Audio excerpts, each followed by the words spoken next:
Halo para trainer, sahabat, para pembicara publik, para energizer, para master game.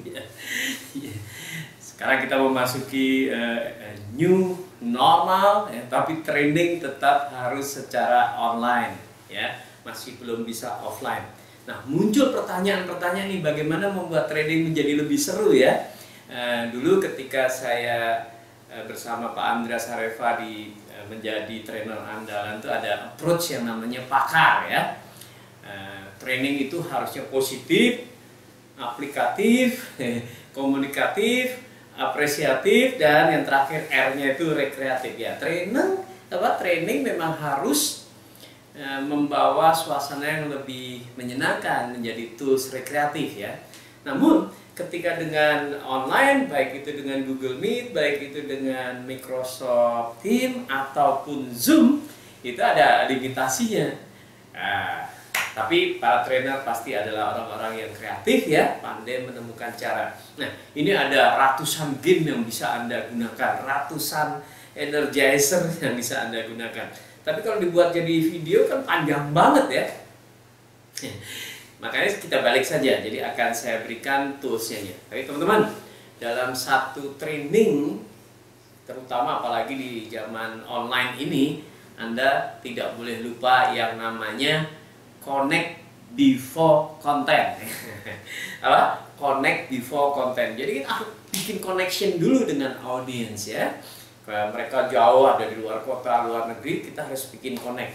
Ya, biasanya untuk bikin connect, pertama tentu kalau bisa buka videonya, ya, jadi peserta buka videonya, kemudian bisa memperkenalkan diri. Kalau waktunya cukup, pesertanya ideal, tidak terlalu banyak, misalnya 20, ya, perkenalkan diri, supaya orang itu bisa connect, ya, connect melakukan aktivitas. Nah, connect dengan pembicaranya, dengan perkenalan, ngobrol, ada interaksi, ya, baik itu secara voice gitu, audio, visual, ataupun mungkin chat. Jadi Anda manfaatkan tiga ini, ya, chat, visual, audio, manfaatkan terus supaya bisa connect. Nah, bagaimana membuat connect? Ya, artinya Anda punya interaksi, ya, kata dipakai komunikatif, jadi punya komunikasi yang dua arah. Jadi kadang-kadang bertanya, kadang-kadang menyapa.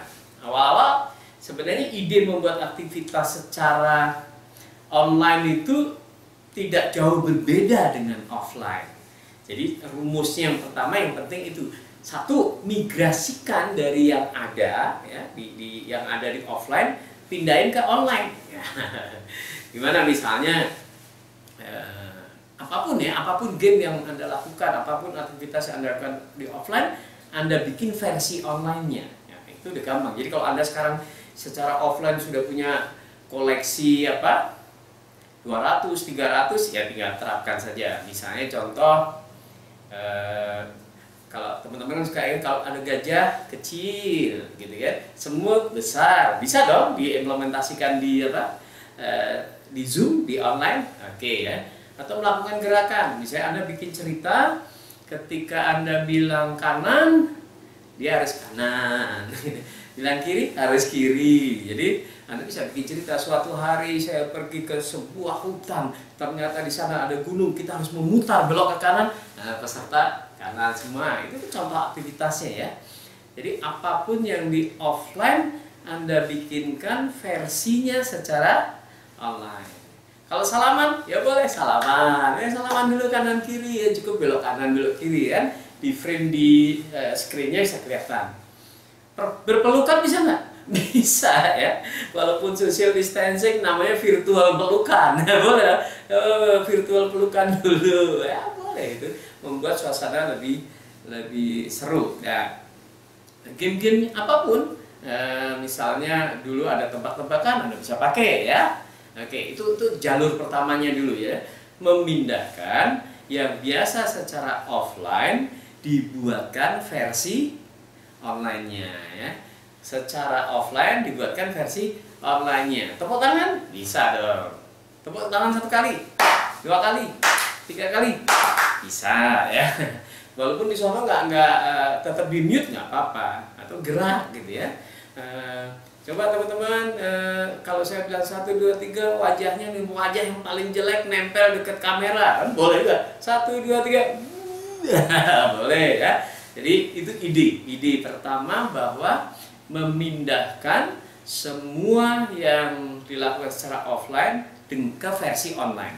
Tentu tidak semua ya, misalnya kalau game-game outbound kan nggak bisa, tapi bisa diubah nanti versi online. Itu jalur pertama. Jalur kedua, teman-teman, memanfaatkan tools yang ada, ya, tools yang ada. Jadi misalnya di sana ada whiteboard, ya, bisa manfaatkan whiteboard. Nah, bisa sharing screen, bisa manfaatkan sharing screen kan. Misalnya di PowerPoint, boleh dong Anda bikin teka-teki silang di PowerPoint. Nah, mereka jawab, bisa ya, bisa. Atau game misalnya peserta, atau karena kita manfaatkan fitur chat ya.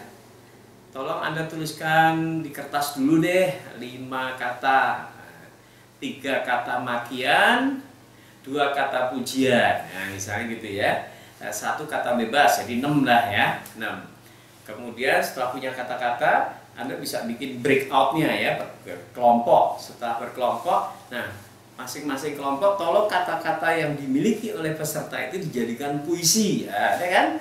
Setelah puisinya jadi, balik lagi ke kelas besar, bacakan oleh salah satu wakilnya untuk membacakan puisinya dari kata-kata yang sembarangan diambil dari peserta-peserta ya, misalnya 2 kata makian, 1 kata kerja, 2 kata pujian, nah, diaduk jadikan sebuah puisi. Nah, itu memanfaatkan chat ya. Bisa juga misalnya apa, ABC 5 dasar itu kan bisa juga ya. Atau Anda tunjuk satu orang untuk menyebutkan huruf pertamanya, bertugas menunjukkan huruf pertama, yang lain segera menulis, terserah. Apakah itu kata nama artis, apakah itu nama buah, ya bebas saja. Nah, nanti untuk membuat siapa yang paling jagoan gitu ya, kalau Anda misalnya mau beli hadiah ya. Jadi teman-teman, fitur-fitur yang ada, dan sekarang banyak sekali fitur yang ada ya.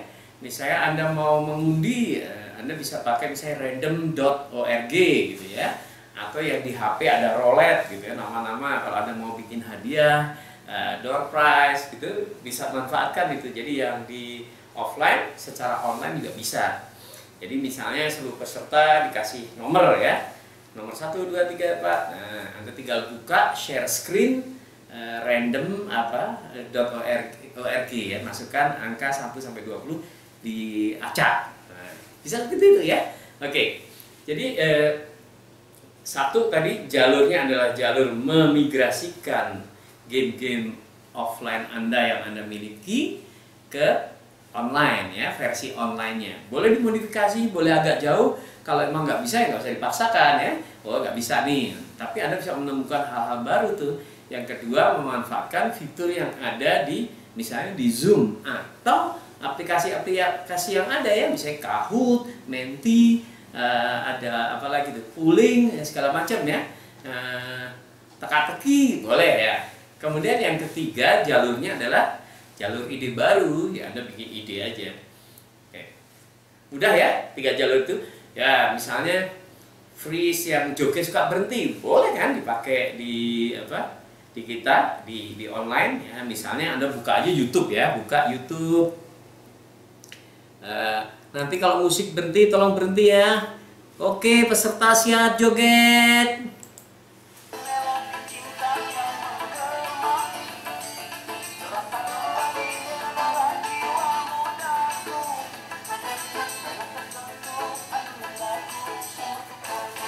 Dangdut. Nah, terus berhenti. Semua peserta berhenti ya, semua peserta freeze kan. Bisa kan? Jogetin lagi.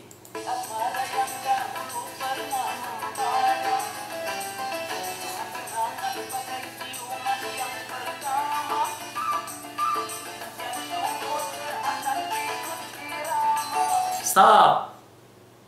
Nah, itu sebagai contoh. Jadi bisa saja ya. Nah, jadi musik Anda buka sharing, open YouTube, Anda pilih lagu, boleh ya, chicken dance juga boleh, Anda joget rame-rame. Jadi artinya frame berpikir kita sudah dapat sekarang nih, oh membuat aktivitas online, training online sudah mirip dengan offline. Jadi energizer maupun game maupun apa satu lagi icebreaker bisa Anda lakukan. Ya, Anda udah tahu ya perbedaan energizer. Energizer adalah memberi energi. Jadi ketika peserta itu kelihatan loyo, Anda berikan energi. Energizer. Kalau icebreaker, ya ini memang icebreaker kalau secara online kan memang jauh-jauhan ya. Karena Anda nggak sapa-sapaan. Tapi cara membuatnya bisa supaya orang itu cair dan saling kenal ya. Misalnya orang suruh nyebut namanya, dia neruskan aja. Nih saya membuat kalimat. Ya, mulai Bu Ani membuat kalimat, teruskan biar dia yang nunjuk Pak Joko, nanti Pak Joko. Nah, itu juga merupakan icebreaker secara online. Mereka tetap butuh ya. Tos virtual ya, dengan kanan kiri ya, akan difoto, itu juga icebreaker. Nah, kalau game, berarti game-game itu Anda buat aktivitas macam-macam ya. Kalau berbentuk teamwork itu biasanya nyusun-nyusun. Nah, biasanya kalau nyusun kata, nyusun atau gambar boleh ya, nyusun gambar gitu. Misalnya sharing apa ya, nyusun gambar, misalnya ada Anda kasih clue apa, nanti bisa ya kayak tadi nyusun puisi itu bisa tuh teman-teman bikin puisi, Anda memberi sumbangan 5 kata dikumpulkan, itu termasuk membuat game. Nanti insight-nya ya boleh Anda cari sendiri ya, apa yang terjadi di situ. Misalnya puisinya kok jadi kasar atau jadi indah gara-gara ada kata-kata makian, it's okay. Ya teman-teman, jangan khawatir bahwa secara online pun kita bisa membuat training itu menjadi seru ya. Secara online bisa menjadi menarik juga ya. Jadi manfaatkan aja permainan-permainan, misalnya teka-teki ya. Anda copy ke PowerPoint terus Anda share screen, bisa dong. Apalagi scramble ya, kemudian bahkan pakai kocokan dadu juga boleh ya. Permainan apa yang membuat misalnya kalau misalnya Anda memberikan pertanyaan, biar yang menjawab itu bukan dari Anda, dari peserta, terus peserta opernya nunjuk ke berikutnya, itu juga membuat kedekatan antara peserta. Oke, jadi teman-teman, no worry, karena kita masih dalam kondisi harus social distancing, belum bisa berdekatan, berarti training yang akan terjadi adalah training-training secara online gitu, training-training dengan menggunakan Zoom.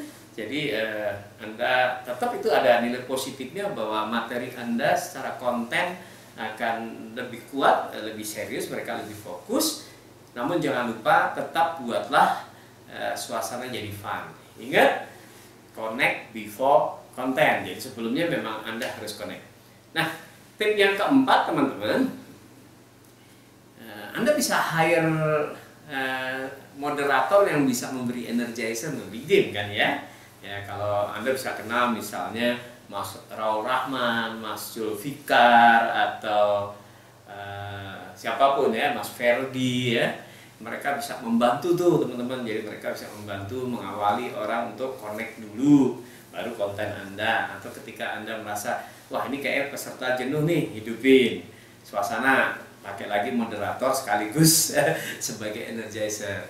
Nah, memang teman-teman, ini pasti hal baru di Indonesia gitu ya. Memang istilahnya jadi tren baru, budaya baru. Banyak peserta kita juga baru pertama kali mungkin mengikuti Zoom training. Ada beda ya. Jadi saya amati, saya juga ikut beberapa webinar dengan para pembicara yang dari luar negeri. Itu rata-rata saya amati 50% peserta itu videonya bisa on ya. Tapi di kita masih rata-rata di bawah 50% ya. Paling awalnya lain, lama-lama dimatikan. Entah mungkin dia pengen santai, entah dia pengen sambil segala mengerjakan sesuatu.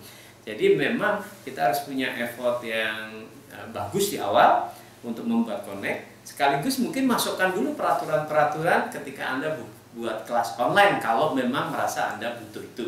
Pertama, teman-teman yang mengikuti ini harus menggunakan notebook, tidak boleh pakai handphone. Oke, mereka setuju ya. Kedua, peserta diwajibkan menghidupkan videonya. Oke, ketiga, misalnya kita akan ada selalu aktivitas setiap 15 menit, jadi standby. Jadi Anda kadang-kadang orang itu ngabur tuh teman-teman, kalau videonya dimatikan dia pergi. Jadi kadang-kadang kita panggil ya dengan pertanyaan yang sifatnya random. Misalnya gini, setiap 15 menit Anda kasih pertanyaan. Pertanyaannya secara random. Ngeceknya gimana? Peserta kan udah punya nomor nih, 1 sampai 20 katakanlah begitu ya. Anda pakai random.org gitu ya, atau pakai handphone Anda install roulette gitu kan. Tet, Jono ya, Pak Jono silahkan pertanyaan ini, atau dia ada sesuatu yang bisa diungkapkan. Jadi teman-teman jagain itu supaya tetap connect gitu. Jadi kalau kita di kelas gampang ya, ada yang ngantuk kita lempar gelas. Tapi kalau di online jagainnya adalah dengan tanya, dikasih tugas gitu ya. Kasih aja permainan-permainan, misalnya kalau mereka harus bawa kertas, sediakan kertas ya, mungkin ada bikin permainan sobek kertas berbentuk tertentu, boleh, atau menggambar ya, mengikuti gambar Anda, boleh tuh. Kadang-kadang materi yang ditulis ulang ya, atau gambar ya, slide Anda digambar ulang dengan tangan, tunjukin juga akan menguatkan di pikiran mereka. Atau ya misalnya apapun lah, gambar di atas kepala gitu ya, atau gambar bersambung ya. Oke, jadi teman-teman explore terus, probability-nya masih cukup besar bahwa training secara online bisa bisa menarik, bahkan ini menjadi tren di new normal, akan menjadi budaya-budaya baru. Organisasi, perusahaan juga melihat hal ini adalah potensi yang baik, karena satu, hemat biaya gitu, mungkin juga pricingnya para trainer juga akan beda secara offline ya. Online karena di rumah ya oke, mungkin bisa sekitar 50-60% kan, jadi bisa lebih hemat. Kemudian karyawannya bahkan nanti walaupun dia di kantor, dia cukup lihat video conference yang punya cabang. Nah, sangat efisien, sangat bagus. Jadi para pebisnis, lihatlah peluang ini ketika Anda misalnya pengen meningkatkan sales gitu dengan teknik-teknik, misalnya contoh 30 teknik mind programming for selling. Udah nggak usah repot-repot nih, punya cabang 300 di Indonesia, tinggal langsung aja pakai Zoom ya. Ya, biayanya jauh lebih efisien, Anda mendapatkan ilmunya, bisa diimplementasikannya ya, di perusahaan. Mudah-mudahan tetap saja bahwa suasana trainingnya baik, kemudian learningnya baik, kemudian result, impact dan resultnya juga bagus, sehingga ROTI ya, return on training investment Anda jauh lebih tinggi. Ini keren ya. Oke teman-teman, selamat mencoba, explore terus. Kuncinya tadi Anda migrasikan game-game Anda secara offline ke online, kemudian lihat fitur-fitur yang ada, termasuk tools-tools yang beredar di pasaran. Anda buka di Google gitu ya, nanti Anda akan menemukan Kahoot, Menti, Random, Roulette, Playmeo, banyak sekali ya. Anda lihat, Anda bisa pakai.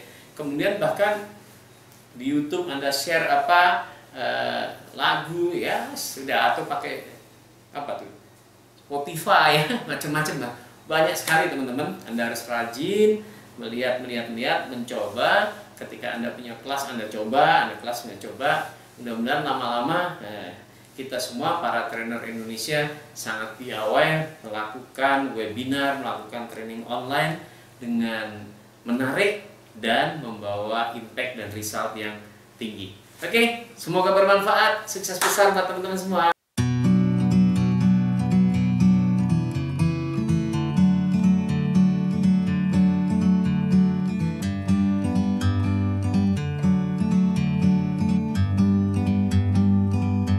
Like a bird on a tree,